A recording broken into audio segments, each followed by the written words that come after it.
Hi, my name is Javier Albornoz, and today we'll be talking about exporting an OMF file out of Adobe Premiere. OMF stands for Open Media Format, and it's a file type used when exchanging files from a video editor or producer to an audio editor or audio producer. So when a project is complete and it's ready to go to audio post-production, you can export your entire project as a .omf file, or sometimes a AAF file is also used, but we're going to focus on OMF files. So let's take a look at some of the options you'll see when you are exporting an OMF file.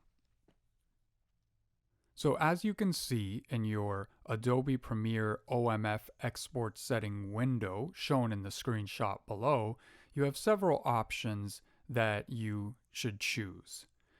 The top line, Omf Title, is where you're simply just going to name what your .omf file is going to export as. So usually this will default to the sequence name in your Adobe Premiere session, but you can easily name it to anything you would like.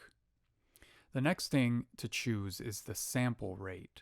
So this is where you would choose 48K or 48,000 Hertz as you see selected.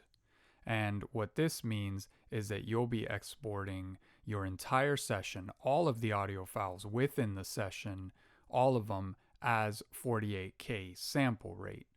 Now, your session might be at a different sample rate, but normally we do work with 48K in any type of media. The next thing is your bits per sample or your bit rate. So this should be set to 24-bit. As you can see, this Adobe Premiere session that this screenshot was taken from was a 16-bit session, so we can set it to 24-bit when it's delivered to the audio producer, and they will be upconverted to 24-bit. The next option you're going to see is whether you should be encapsulating your files or not. Now we should set this to encapsulate, and what this means is that your .omf file is going to be a self-contained file that will include all of the audio file, all the media that actually might be on separate locations throughout your hard drive or multiple hard drives, so they will be encapsulated into one single .omf file.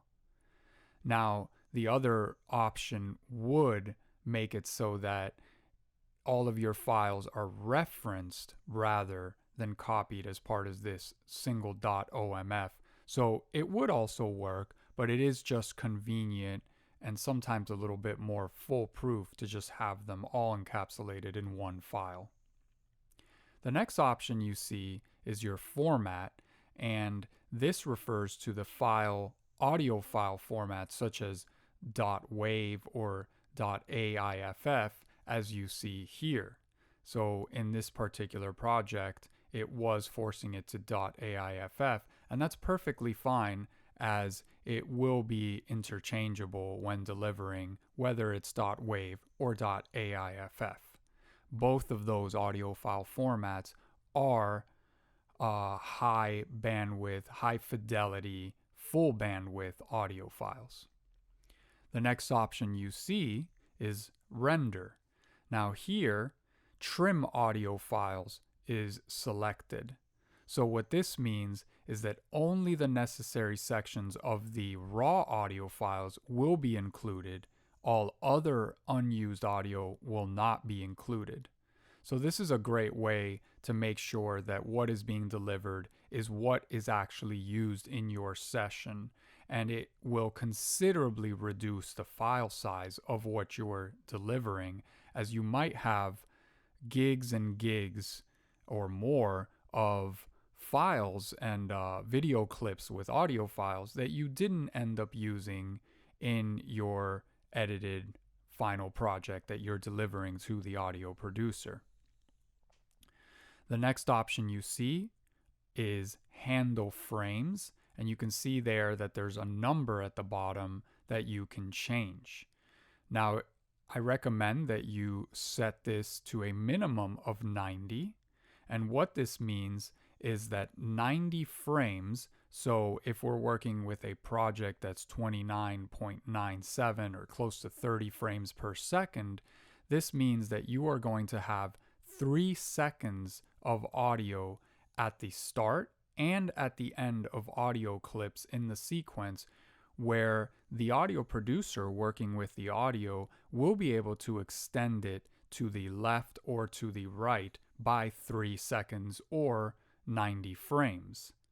So this is useful because if the files you're delivering need to be manipulated, and something as simple as creating a crossfade or modifying fade ins and fade outs, if that is necessary, which it usually will be, then handle frames will allow this.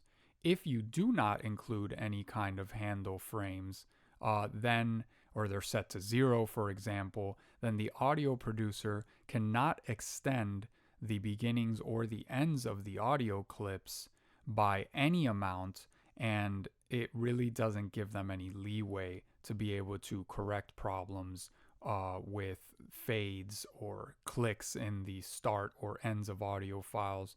And it's really something that just is necessary so that the audio producer can really do their best work when working with the OMF that you deliver. So once you have set all of these options up and press OK, Adobe Premiere is going to go ahead and create the OMF file, and you will see an OMF Export Information dialog window as you see below. Now this is going to give you information regarding the success, or hopefully not, the failure of the export, and some of the settings that are part of the .omf file that now you can deliver. So if you look at the screenshot below, you're going to see things such as just when the OMF export was begun. But what's useful here is if you're delivering this to an audio producer that will be working in Pro Tools, you are being given some messages that are important, such as the start time, if there's any specific offset value, which in this case there isn't, and the start time happens to be right at 0 all the way across, 0 hours, minutes, seconds, and frames. And if there were any errors that occurred during the OMF export, you would see them listed here. Luckily with this specific export, and with most, you shouldn't get any errors, so you would have no problems delivering this file to an audio producer.